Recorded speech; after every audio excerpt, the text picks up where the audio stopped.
नमस्कार। कभी सोचा है कि हमारी पृथ्वी कैसे नाचती है? जी हाँ, इसके दो बड़े कमाल के डांस हैं। एक जो हमें दिन और रात देता है और दूसरा जो मौसमों की बहार लाता है। तो चलिए आज इसी की कहानी को समझते हैं। ये सवाल हम सबके मन में कभी ना कभी तो आया ही होगा, है ना? कि आखिर क्यों दिन के बाद रात आती है और हर साल ये गर्मी, सर्दी, बारिश का चक्कर कैसे चलता है? आज के इस सफर में हम इन्हीं पहेलियों को सुलझाने वाले हैं। तो सबसे पहले बात करते हैं पृथ्वी के उस रोजाना के चक्कर की, उसके अपने डेली डांस की, जिसे साइंटिफिक भाषा में कहते हैं घूर्णन या रोटेशन। पता है, यही वो एक मूवमेंट है जो हमारे हर दिन की कहानी लिखता है। अब देखिए, हमारी पृथ्वी गोल है, बिल्कुल एक गेंद की तरह। तो जाहिर है, सूरज की रोशनी एक समय में इसके सिर्फ आधे हिस्से पर ही पड़ सकती है। तो बस सिंपल सी बात है, जिस हिस्से पर रोशनी पड़ रही है वहां हो गया दिन, और जो हिस्सा अंधेरे में है वहां हो गई रात। और वो जो एक लाइन है ना, जो दिन और रात को अलग करती है, उसे प्रदीप्ति वृत्त कहते हैं। मगर जरा एक मिनट रुकिए और सोचिए, क्या हो अगर हमारी पृथ्वी घूमना ही बंद कर दे? एकदम से स्टॉप। सुनने में ही अजीब लगता है ना? पर इसके जो नतीजे होंगे वो तो और भी ज्यादा चौंकाने वाले हैं। अगर ऐसा हुआ तो पृथ्वी का एक साइड हमेशा हमेशा के लिए सूरज के सामने होगा, जहां इतनी जबरदस्त गर्मी होगी कि सब कुछ भस्म हो जाए। और दूसरी तरफ होगी कभी ना खत्म होने वाली, जमा देने वाली रात और ठंड। ऐसी हालत में जैसा हम जीवन को जानते हैं वो तो संभव ही नहीं हो पाएगा। और पता है, सबसे दिलचस्प बात क्या है? ये सब बातें कोई नई खोज नहीं है। सदियों, जी हां, सदियों पहले हमारे महान भारतीय खगोलशास्त्री आर्यभट्ट ने यह बता दिया था कि पृथ्वी गोल है और अपनी ही धुरी पर घूमती भी है। सोचिए कितना आगे थे वो। तो ठीक है, दिन और रात का किस्सा तो समझ आ गया। यह है पृथ्वी का 24 घंटे वाला डांस। पर एक और लंबी यात्रा है जो हमारी पृथ्वी पूरे एक साल में तय करती है, सूरज के चारों ओर। चलिए अब उस सफर पर निकलते हैं। तो हमारी पृथ्वी सूरज के चारों ओर एक फिक्स्ड रास्ते पर घूमती है, जिसे हम ऑर्बिट या कक्षा कहते हैं। और हां, ये रास्ता एकदम गोल नहीं है, थोड़ा सा अंडाकार है, मतलब इलिप्टिकल। अब इस एक चक्कर को पूरा करने में पृथ्वी को लगते हैं ठीक 365 दिन और 6 घंटे। लेकिन यहीं पर एक मजेदार सवाल आता है। हमारे कैलेंडर में तो साल 365 दिन का होता है, तो फिर ये एक्स्ट्रा 6 घंटे हर साल कहाँ चले जाते हैं? इसका जवाब छिपा है एक बहुत ही जाने पहचाने नाम में, लीप ईयर। देखिए, इसका हिसाब किताब बहुत ही सिंपल है।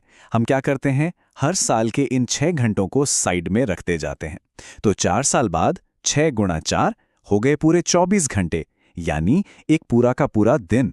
और बस इसी एक एक्स्ट्रा दिन को हम हर चौथे साल फरवरी के महीने में जोड़ देते हैं, और वो साल बन जाता है 366 दिन का, यानी हमारा लीप ईयर।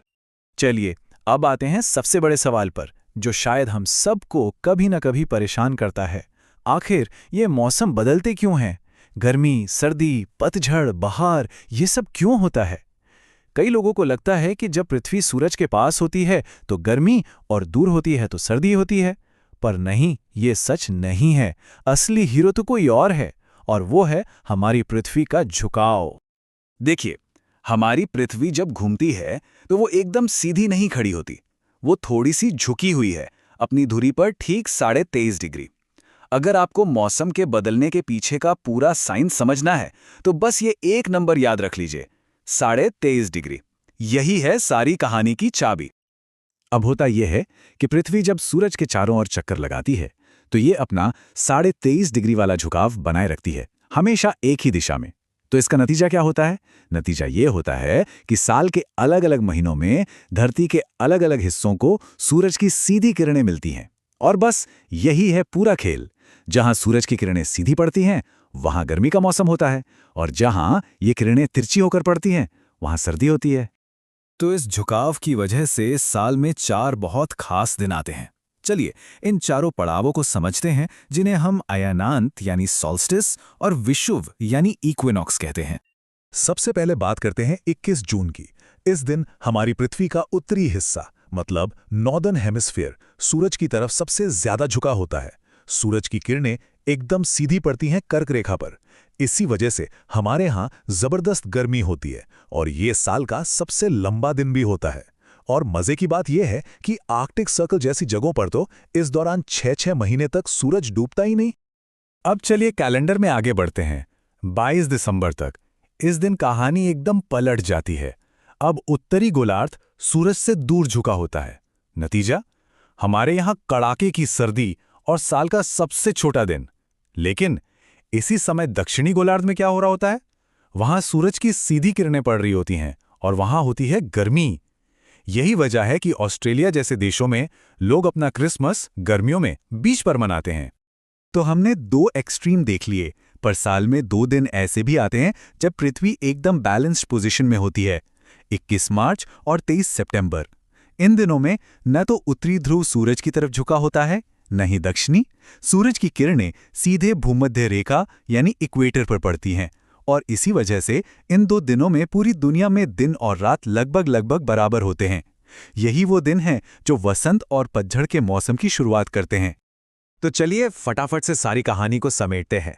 पृथ्वी का अपनी जगह पर घूमना यानी रोटेशन, इसका नतीजा है दिन और रात। और पृथ्वी का सूरज के चारों ओर चक्कर लगाना यानी रेवोल्यूशन, और साथ में वो जादुई 23.5 डिग्री का झुकाव, इन दोनों के मिलने से बनते हैं हमारे खूबसूरत मौसम। तो आखिर में पृथ्वी की ये दोनों गतियां सिर्फ किताबों में पढ़ने वाली बातें नहीं हैं। ये तो हमारे समय की लय हैं, हमारे जीवन का संगीत हैं। ये एक तरह की कॉस्मिक घड़ी है जो हमें हमेशा याद दिलाती है कि हम सब एक बहुत बड़ी, एक बहुत ही खूबसूरत कहानी का हिस्सा हैं।